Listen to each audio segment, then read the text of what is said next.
പപ്പേച്ച് ഇവിടെ ഇല്ല, ഫോൺ ചെയ്യാൻ പോയിരിക്ക ചന്ദ്രേട്ടന്. എന്തേ? അല്ല, നാളെ ഞാൻ ഉണ്ടാവില്ല. ഒരു ഗാനമേള ഉണ്ട് തൃശ്ശൂര്. അപ്പൊ ഞാൻ വരണ്ടേ? എന്നിട്ട് വേണം അയാൾ എന്നെ കൊല്ലാൻ. ആര്? രാവിലെ വന്നില്ലേ ഒരു ഉദ്ദണ്ഡൻ. അയാളെ രാധെ കെട്ടാൻ പോണതല്ലേ? എന്നാര് പറഞ്ഞു?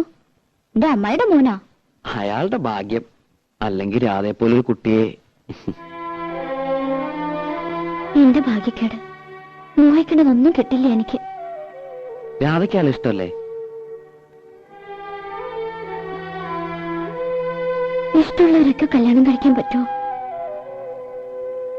പിന്നെ രാധയ്ക്കാരെ ഇഷ്ടം?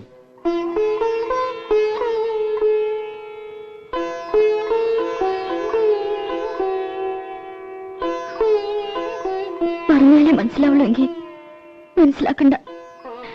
എനിക്ക് യോഗമില്ലെന്ന് സമാധാനിച്ചോളാം.